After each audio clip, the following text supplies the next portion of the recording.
바울은 믿음 안에서 참 아들 된 디모데에게 편지하노니 하나님 아버지와 그리스도 예수 우리 주께로부터 은혜와 긍휼과 평강이 내게 있을지어다. 내가 마게도냐로 갈 때에 너를 권하여 에베소에 머물라 한 것은 어떤 사람들을 명하여 다른 교훈을 가르치지 말며 신하와 끝없는 족보에 몰두하지 말게 하려 함이라. 이런 것은 믿음 안에 있는 하나님의 경륜을 이름보다 도리어 변론을 내는 것이라. 이 교훈의 목적은 청결한 마음과 선한 양심과 거짓이 없는 믿음에서 나오는 사랑이거늘 사람들이 이에서 벗어나 헛된 말에 빠져 율법의 선생이 되려 하나 자기가 말하는 것이나 자기가 확증하는 것도 깨닫지 못하는도다. 그러나 율법은 사람이 그것을 적법하게만 쓰면 선한 것임을 우리는 아노라. 알 것은 이것이니 율법은 옳은 사람을 위하여 세운 것이 아니요 오직 불법한 자와 복종하지 아니하는 자와 경건하지 아니하는 자와 죄인과 거룩하지 아니한 자와 망령된 자와 아버지를 죽이는 자와 어머니를 죽이는 자와 살인하는 자며 음행하는 자와 남색하는 자와 인신매매를 하는 자와 거짓말하는 자와 거짓맹세하는 자와 기타 바른 교훈을 거스르는 자를 위함이니 합독합니다. 이 교훈은 내게 맡기신 바 복되신 하나님의 영광의 복음을 따름이니라. 아멘. 네, 우리 주변에 있는 분들에게 이렇게 한번 인사드리도록 하겠습니다. 당신을 보는 게 내 인생의 가장 큰 즐거움입니다. 네, 그럼 이렇게 인사하겠습니다. 거짓말도 하면 늡니다. 네, 가장 큰 기쁨은 아니지만 큰 기쁨 중에 하나입니다라고 얘기하는 게 맞는 것 같아요. 그런데 저는 그냥 이런 생각이 듭니다. 우리가 이 땅에서 예배하는 자가 얼마나 가치 있고 좋은 사람이고 또 나의 동역자인지를 확인하는 또 귀한 시간이 또 이런 목요일 밤 예배 같은 시간 같습니다. 여러분 지금 진짜로 이 시간에 예배하는 교회가 전국에 몇 교회 안 되거든요. 근데 이 예배하는 그 예배함이 하나님께서 기뻐하시는 예배함이 되셨으면 좋겠고요. 또 우리 가운데도 큰 기쁨이 있는 예배가 되기를 주님의 이름으로 축원합니다. 네, 오늘은 디모데전서 1장 1절부터 11절까지의 말씀을 가지고 비법 전수라는 제목으로 하나님 말씀 증거하도록 하겠습니다. 우리나라는 이 비법을 잘 전수하지 않는 전통과 이 문화가 있는 나라입니다. 그래서 여러분 잘 아시겠지만 우리나라 역사 속에서 이미 700년, 800년, 심지어 1000년, 1500년 전에 만들었던 물건들을 지금은 못 만드는 일들이 비일비재합니다. 대표적으로 고려청자 있죠, 그죠? 고려 시대 때는 너무나 자연스럽게 만들었던 그 물건을 지금 만들지 못해요. 이유가 뭐죠? 그 만드는 방법을 아는 사람들이 비법을 전수하지 않고 죽었기 때문입니다. 여러분 이게 오늘도 제가 어떤 재밌는 유튜브를 좀 보다 보니까 어떤 식당에서 고기를 팔았는데 엄청 비싸게 판 고기가 맛이 있었대요. 근데 이 고기를 흉내내기 위해서 여러 사람들이 막 찾아가서 막 그 고기에 대한 비법도 물어보고 사정도 하고 애원도 하고 했는데 안 알려줬다가 이게 조금씩 공개가 되면서 나타나는 상권 분쟁에 대한 이야기들을 쭉 들었습니다. 꼭 이런데 비법이 전수가 되면 또 이게 또 이제 어떤 저작권 문제나 특허 문제랑 또 연결돼 가지고 또 요 현대 사회에는 비법이라고 하는 것을 남의 것을 그냥 갖다 막 쓰는 게 이렇게 흔하게 있는 일도 아니고 또 쉬운 일도 아닌 것 같습니다. 오늘 이 디모데전서를 제가 택한 이유는 저희가 사도행전이랑 계속 연결해서 보고 있잖아요. 이 디모데가 목회했던 곳이 에베소입니다. 여러분 우리 에베소 기억나시죠?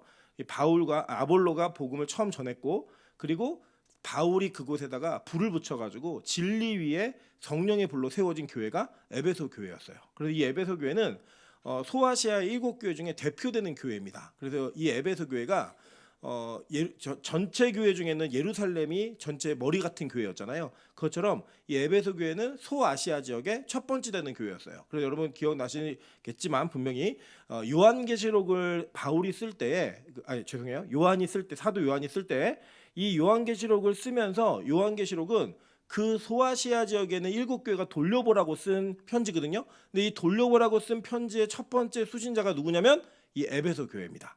그래서 이 에베소 교회는 이 소아시아 지역의 상징적인 머리 같은 교회였고 이 교회에는 하나님께서 이 지역을 통하여 하나님의 놀라운 부흥과 은혜를 주셨는데 그 부흥과 은혜의 출발이 말씀이 기반되어진 그 기반에다가 성령의 불을 붙임으로 이 교회가 놀랍도록 성장하고 견고함을 가지고 있었다라는 겁니다. 여러분 이제 그런 차원에서 본다면 이 디모데가 이곳에서 목회하는 것은 우리가 굉장히 크게 의미를 두고 좀 볼 필요가 있습니다. 여러분 이런 겁니다.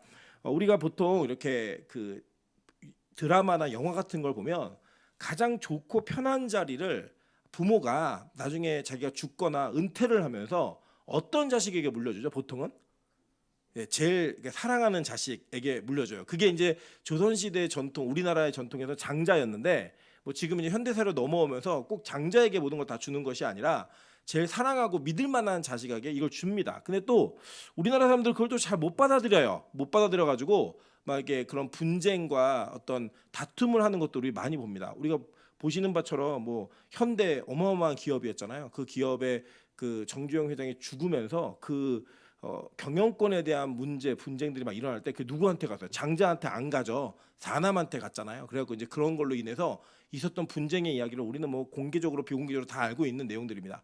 이렇듯 이게 좋은 자리를 물려주는 게 인간이 가지고 있는 기본적 마인드예요. 자, 그런데 오늘 이 디모데에게 바울이 에베소에 머물러서 에베소 교회를 담당하라고 했거든요.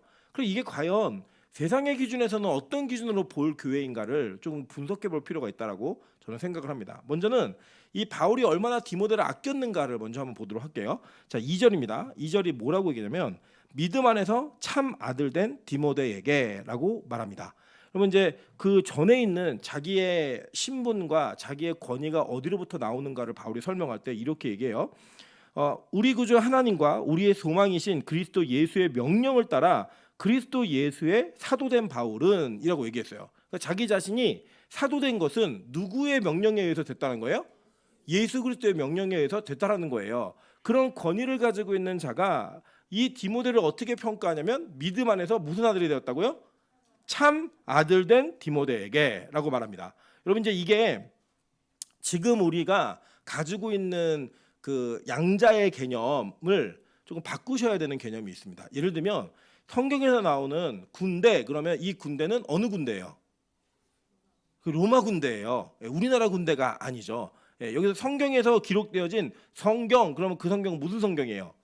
구약 성경이에요. 그러니까 이 내용들을 조금 더 파악해 보자면 그 당시에 양자의 문화가 어땠는지를 보실 필요가 있는 거예요. 예를 들면 우리나라 사회에서는 어느 날 성인 된 큰 아이가 내가 양자였다는 걸 알게 되면 그 알게 된 사실 때문에 갖는 좀 충격이 있죠.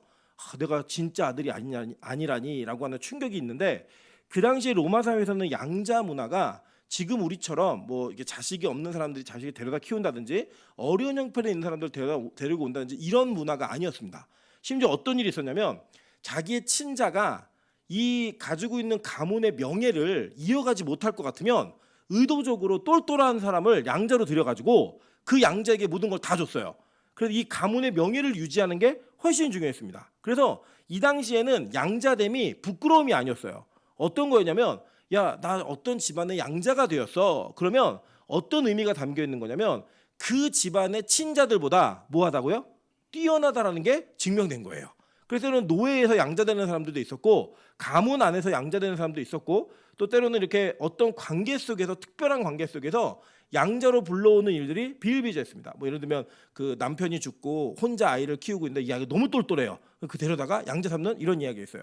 대표적으로 로마 사회에 양자로서의 권위가 있었던 그 이 전례가 사례가 누구냐면 여러분 카이사르라고 하는 사람 아시죠? 이 카이사르의 양자가 누구냐면 옥타비아누스입니다. 이 옥타비아누스가 누구게 모든 자산들을 누구에게 남겼어요?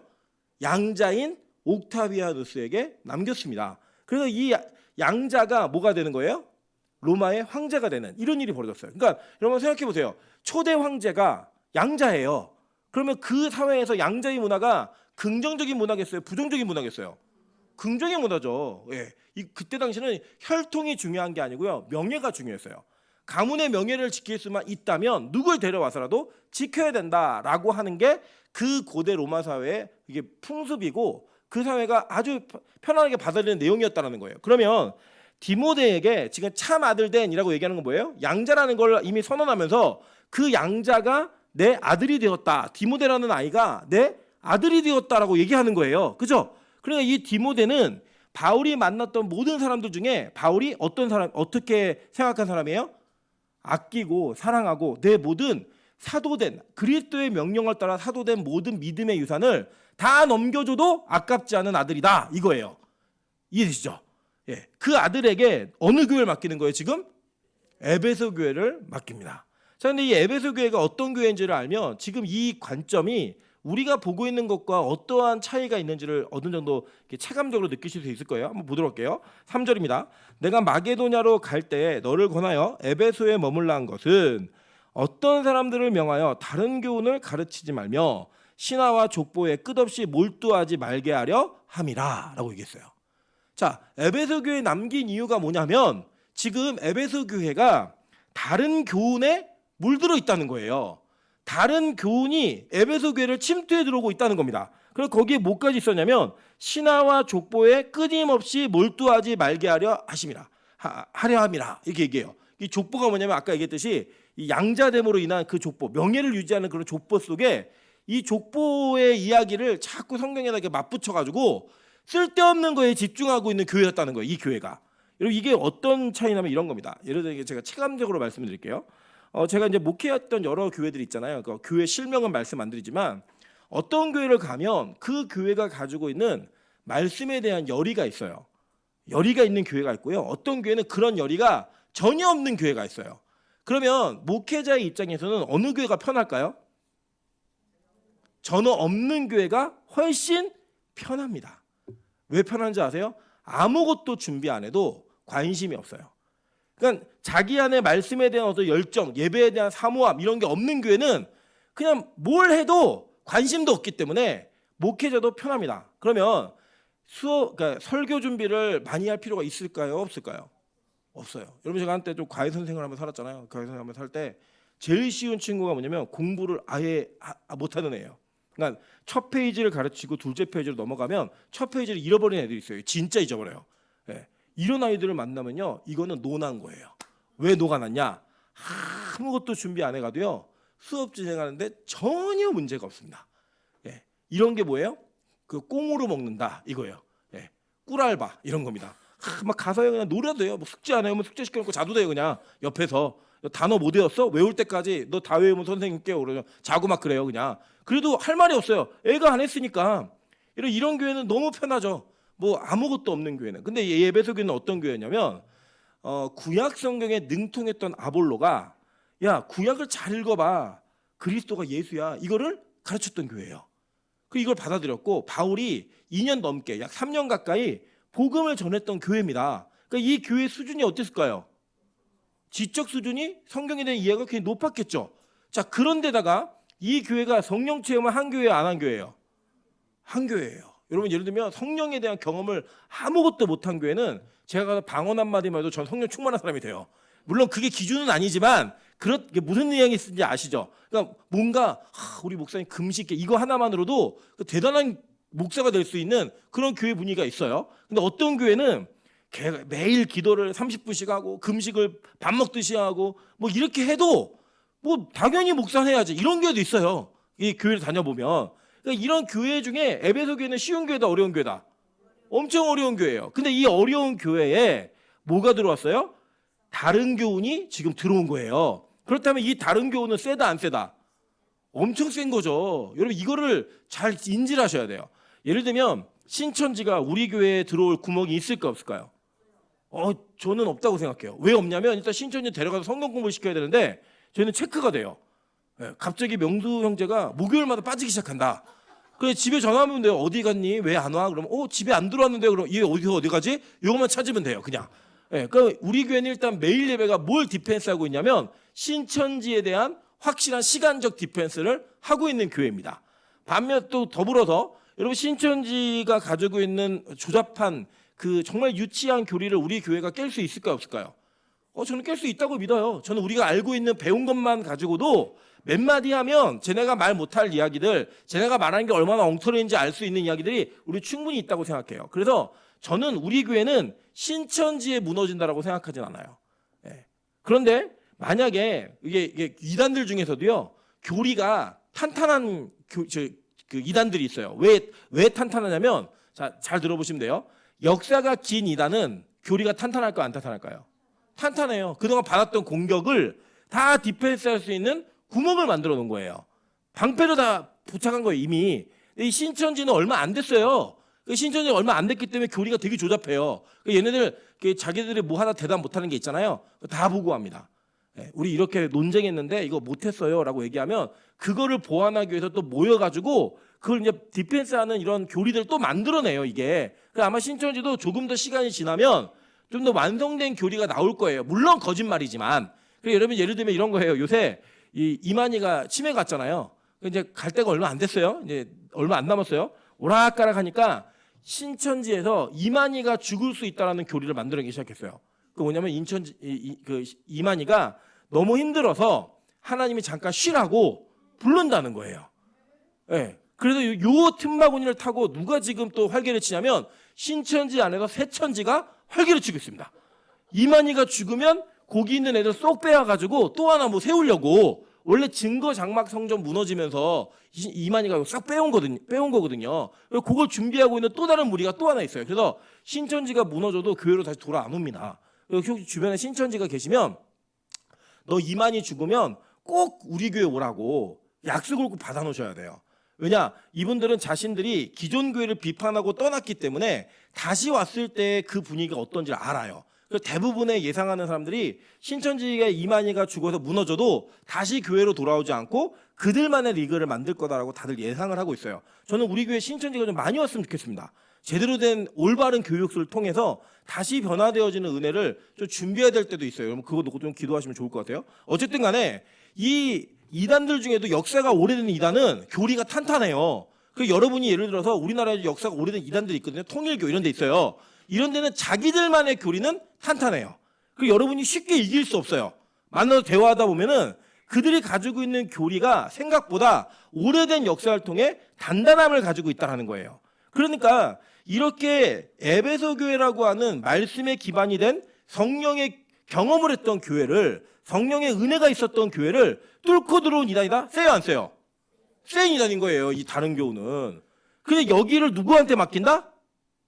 디모데한테 맡겼다라는 거예요.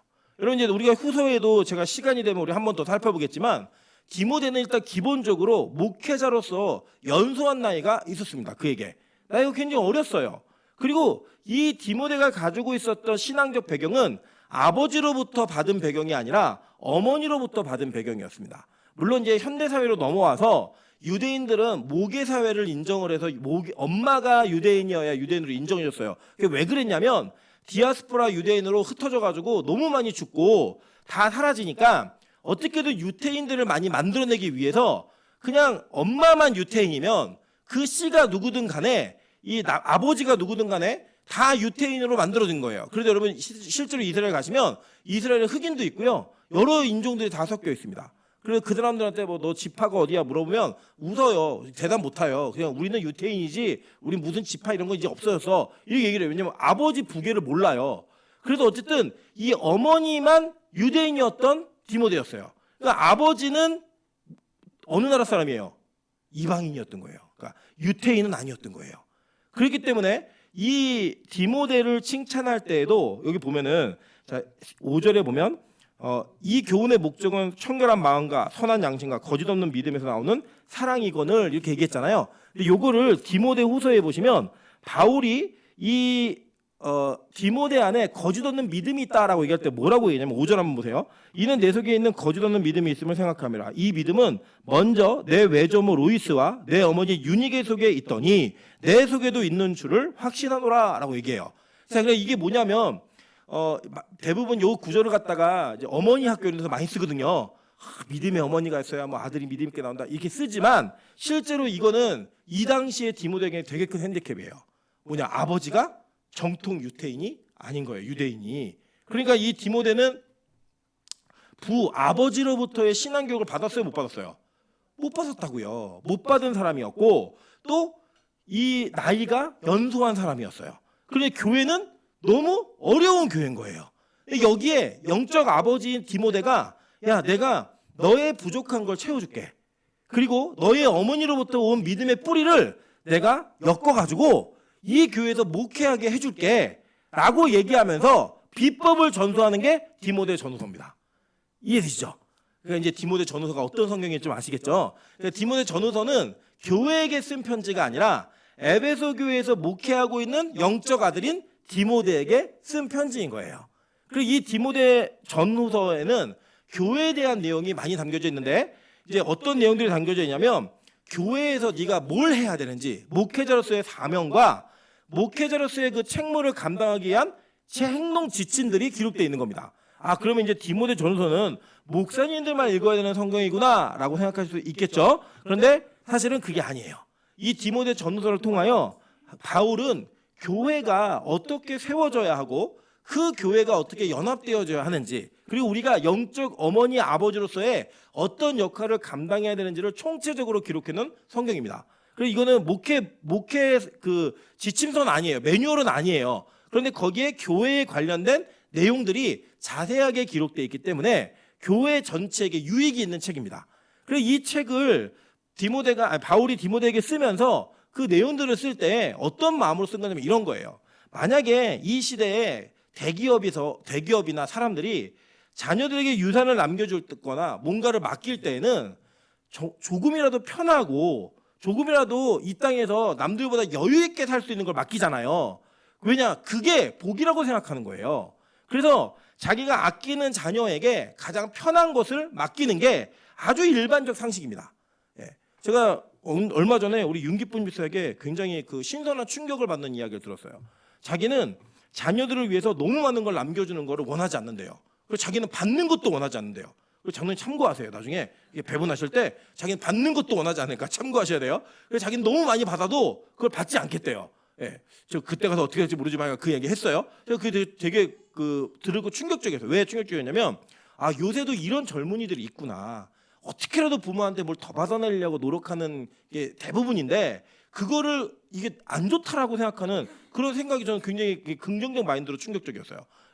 또 그런 게 있는 그 상황 속에서 왜 그게 충격이냐면 이 세상이 지금 안 그런 거예요. 뭔가를 더 남겨주고 뭔가를 더 제공해준 부모를 좋은 부모라고 얘기하고 그런 겁니다. 여러분 며느리들이요. 이 시어머니가 10억 주면 커튼 빱니다. 그 집. 근데 10억 안 주면 안 빨아요.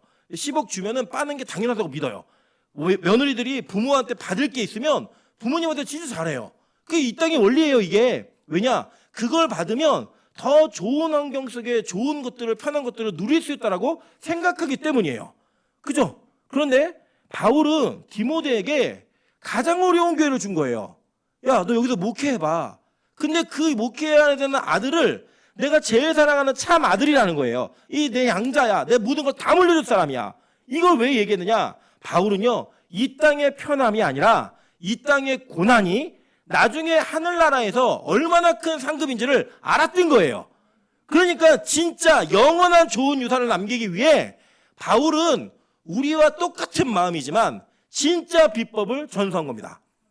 야, 너 편한 교회 있을 수 있어. 아무것도 안 해도 되는 교회 있을 수 있어.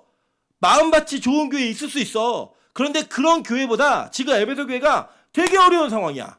네 나이도 그렇고 너의 아버지도 그렇고 이게 감당하기 힘들지만 너 이 고난 받아. 고난 받고 나면 이 고난 뒤에는 반드시 비교할 수 없는 영광이 있어. 이 비법을 전수하는 거예요. 여러분 저는요 우리 교회에 계신 권사님들 정말 대단하다고 생각합니다. 어떤 대단함이냐면 이런 거예요.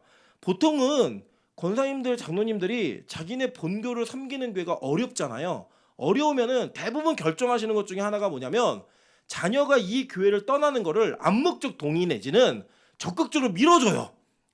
이 교회는 아니다. 가라. 근데 대부분 지금 남아 계신 모든 청년들과 모든 권사님들이 자기 자녀들을 어떻게든 붙들어 놓으셨어요. 이 교회에. 이 교회가 쉬운 교회였어요? 어려운 교회였어요? 어려운 교회였죠. 앞으로 쉬운 교회요? 어려운 교회요? 어려운 교회예요. 뭔가 다른 의미지만 어려운 교회예요.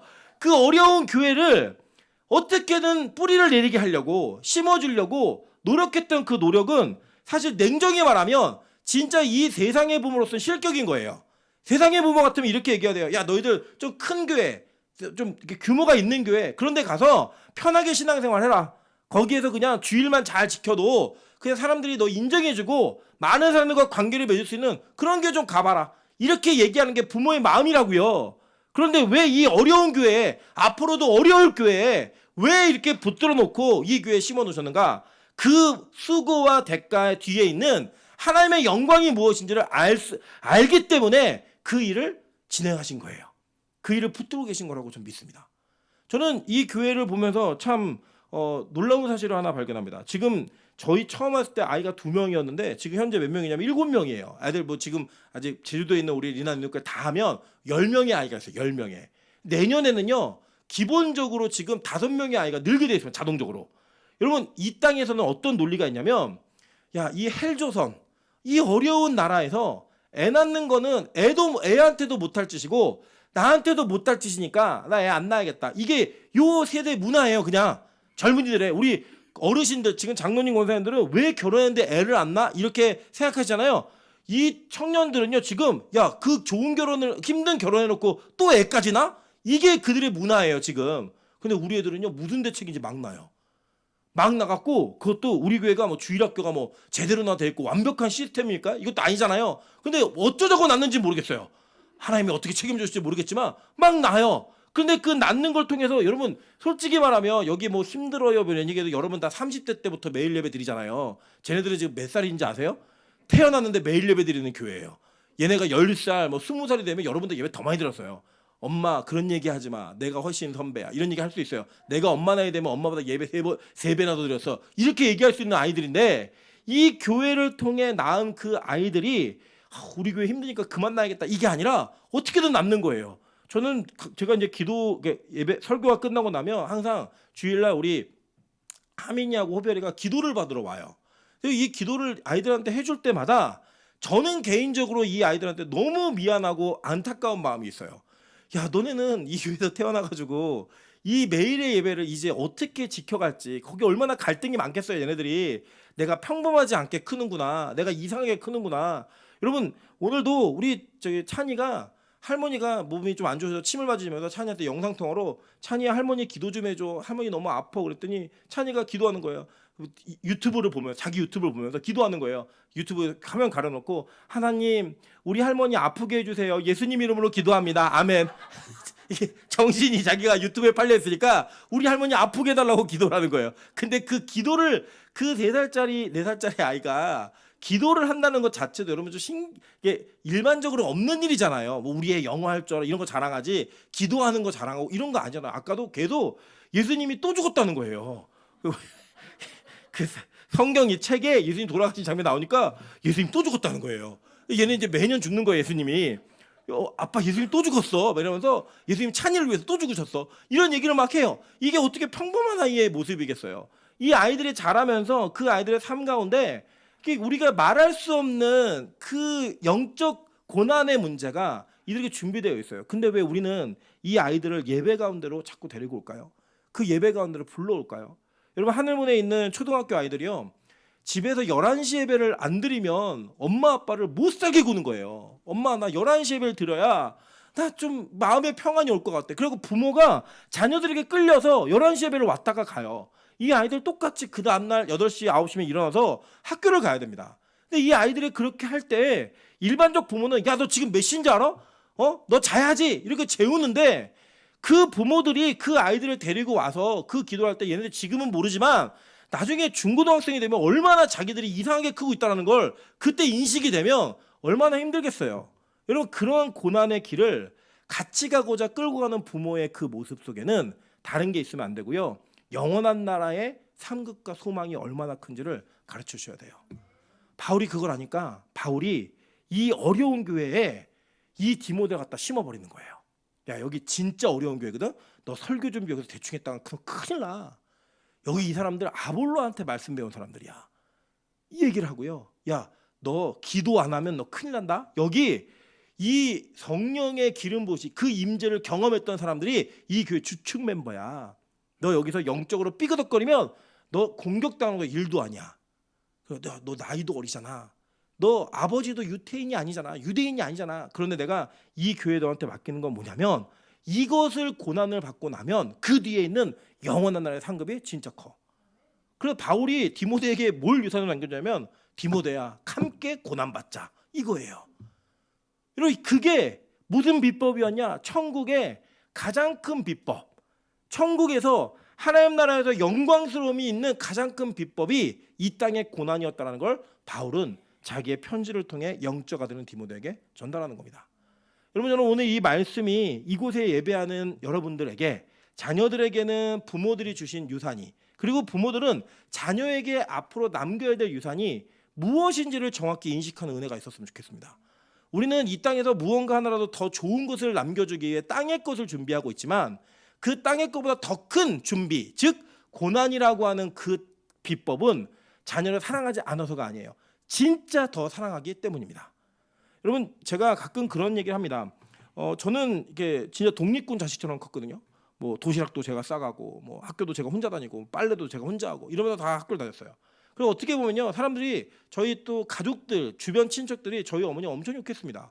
애들 왜 저렇게 키우냐고, 왜 애들을 저런 식으로밖에 케어를 못하냐고 막 그렇게 키웠어요. 저는 그런데요, 제가 이게 돌아보고 나서 저희 어머니 보니까 저희 어머니는 만약에 예수를 믿지 않고 그냥 가정주부로 살았으면 저나 제 동생을 이 땅에서 정말 훌륭한 직업을, 남들이 부러워할 만한 직업을 갖게 하셨을 분이에요. 그런 열심히 있는 분이에요.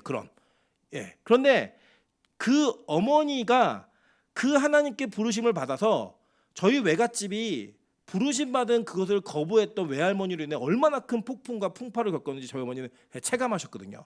그 체감하신 것들이 내 자식들에게도 일어나면 안 된다라는 자녀를 사랑하는 그 마음으로 지금까지 이 사역을 해오셨어요. 저는 그게 느껴져요. 이제는 이게 무슨 마음이셨겠구나. 저는 이제 울진 않았지만 저희 동생이 맨날 울면 그 애를 업고 들쳐업고 예배들을 다니고 예배 하루에 12번씩 드리면서 그 애가 막 울면서 다니고, 뭐 애는 학교 갔다 오면 집에서 밥도 못 먹고 엄마 찾으러 이 집 저 집 다니면서 그렇게 했던 그 과정 속에 저희 어머니가 왜 자녀 사랑하는 마음이 없었겠어요. 그런데 그 어머니의 모습 속에는 내가 이렇게 충성하고 헌신하고 주님을 위해 맡기신 양떼를 키우면 우리 자식들은 하나님이 키워주실 거라고 믿으셨던 거예요. 그래서 더 큰 손에 맡긴 거예요. 그래서 저는 믿습니다. 지금도 뭘 믿냐면 저희 어머니보다 자녀들을 사랑하는 사람이 없어요. 진짜 그 비법을 알고 나니까 이 비법으로 아이들을 키운 거예요. 지금도 좀 마찬가지입니다. 전 찬수찬에 대한 걱정 하나도 하지 않아요. 아니, 할 수도 없어요. 책임도 잘 못 져요.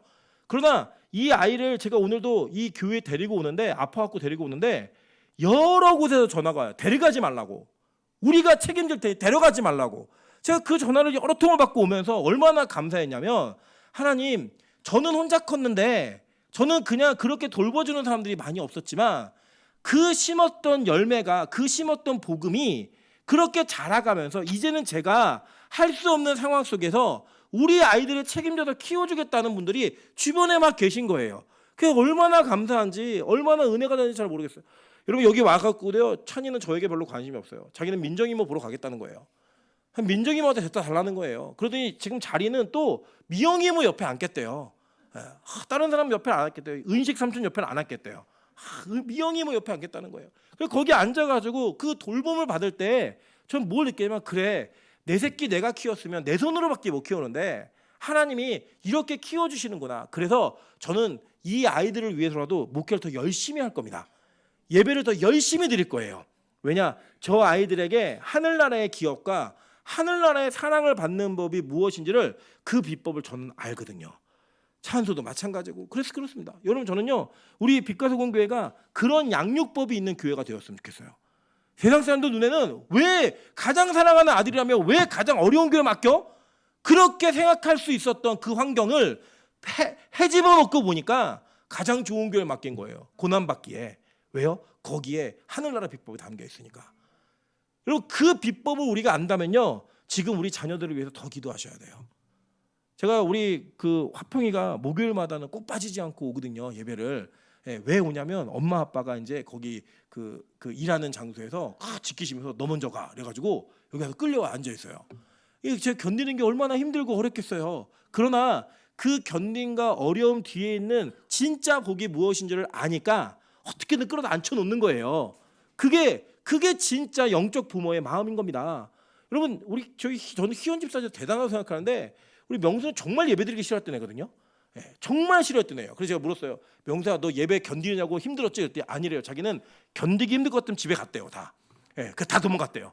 근데 그 남편을 잡아다가 여기 자리에 앉혀서 진짜 예배자를 만들어 놓을 때까지 얼마나 많은 자기 안에 개인의 싸움이 있었겠어요. 희연이 많이 울고 많이 기도했어요. 저랑 같이 얘기하면서. 그런데 그 수고가, 그 괴롭힘이 그 뒤에 무슨 복이 있는지를 아니까 그거 하는 거예요. 그래서 제가 항상 지금도 요새도 얘기해요. 명수야, 너 진짜 장가 잘 갔다. 근데 명수는 또 동의는 안 해요. 또 희연이가 자기를 먼저 좋아해갖고 결혼한 거로 이런 쓸데없는 얘기를 하고 앉아있지. 이게 진짜 얼마나 큰 복인지 모르는 거예요. 여러분 이게요. 저는요 우리 빛가서 공교회 아직 그 전통이 됐으면 좋겠어요. 야 자녀들아, 아내야, 남편아, 우리 같이 고난 받자. 왜요? 비법을 하니까. 여러분 세상의 요리 비법 몰라도 돼요. 고려청자 만드는 거 몰라도 돼요. 돈 많이 벌어 사세요 그냥. 몰라도 돼요. 그런데 여러분 하늘나라의 비법은 반드시 아셔야 돼요. 이 땅에 뭐 음식 만드는 거 고려청자 다 불타 없어질 거지만 하늘나라는 영원한 나라의 상급이고 그 영원한 나라의 소망이고 영원한 나라의 유일한 복입니다. 믿으십니까? 여러분 그걸 믿는다면 여러분 오늘 하늘나라의 비법을 우리 가문에, 우리 가정에, 우리 자녀들에게, 때로는 우리 부모들과 태어날 아이들에게 전달하기로 작정하고 다짐하는 그런 귀한 결단이 있는 귀한 밤 되시기를 주님의 이름으로 축원합니다. 제가 같이 한번 찬양으로 기도하며 나아가도록 하겠습니다. 나의 부르심 그 길을 따라 한 걸음씩 걸어갈 때, 여러분 그 길을 걸어갈 때, 여러분 이 길을 걸으면서 우리 같이 끌고 가야 돼요. 주변에 있는 가족들, 주변에 있는 친구들, 주변에 있는 교우들 같이 이 길 가자고 그렇게 끌고 가서 진짜 하늘나라의 비법을 전달했던 바울처럼 여러분이 여러분의 가정에, 집안에 바울이 되셔서 그 비법을 씹어내는 그런 진짜 그리스도인 되시기를 주님의 이름으로 축원합니다. 우리 찬양으로 기도하겠습니다.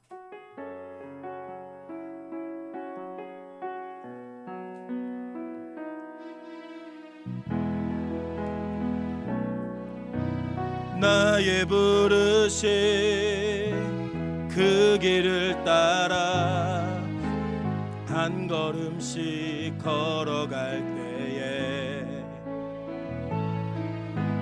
그 길 끝에 날 맞아 주시느니 하나님의 사랑 예수 그리스도 나를 부르신 그 사랑의 음성 내 마음에 들려올 때에 찬송하며 그 음성 따라가리 주를 경배하며 달려가리 나를 부르신 은혜의 길 따라 나를 보내신 진리의 길 따라 내 모든 것 드리며 내 삶을 드리며 주를 예배하며 나아가리 나를 부르신 은혜의 길 따라 나를 보내신 진리의 길 따라 내 모든 것 드리며 내 삶을 드리며 주를 예배하며 나아가리